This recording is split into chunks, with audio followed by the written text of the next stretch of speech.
আচ্ছা, মানুষ কেন এমন হয় গো মাহবুব ভাই? বলতে পারেন? মানুষ কেন মানুষকে ভুলে যায় এত কম সময়ের ব্যবধানে? এটা কথা কি জানো মাহবুব ভাই? মানুষ বলে, আমি কি চাইলাম আর আমি কি পাইলাম? যারে আমি চাইলাম আমি তারই হারাইলাম। তাই না মাহবুব ভাই? এটা কথা বলে মাহবুব ভাই, যে এটা তোমার ভাগ্যে ছিল না, ওটা কখনই আসবে না। বুঝতে পেরেছ? আজকে তোমার ভাগ্যে আছে, সে কখনোই হারাবে না তোমার জীবন থেকে। কারণটা কি জানো? কারণ কথায় আছে, যা তোমার জন্য লেখা আছে অবশ্যই তোমার জীবনেই থাকবে। যেটা তোমার ভাগ্যে লেখা নাই সেটা কখনোই তুমি পাবে না।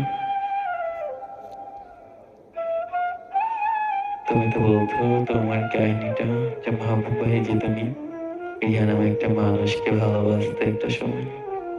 তাকে হয়তো তুমি প্রচন্ড পরিমাণে ভালোবাসতে, তাই না?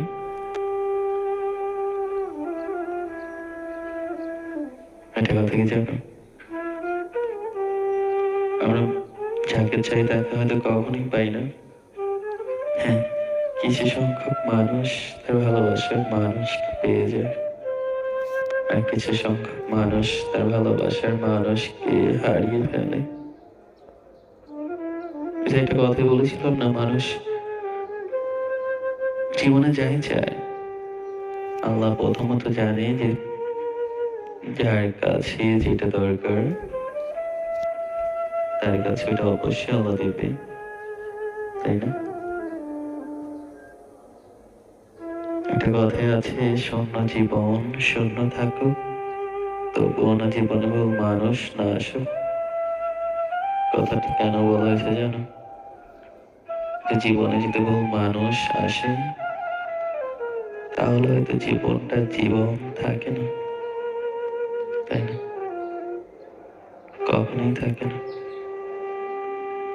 তুমি তখনই ভালো থাকতে পারবো যখন কিনা তোমার জীবনে ভুল মানুষ না আসবে। মানুষ কেন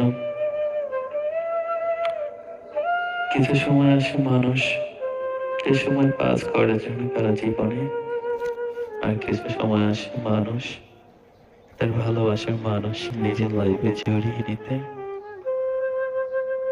আমি ওইসব মানুষদের বলছি যারা আসেন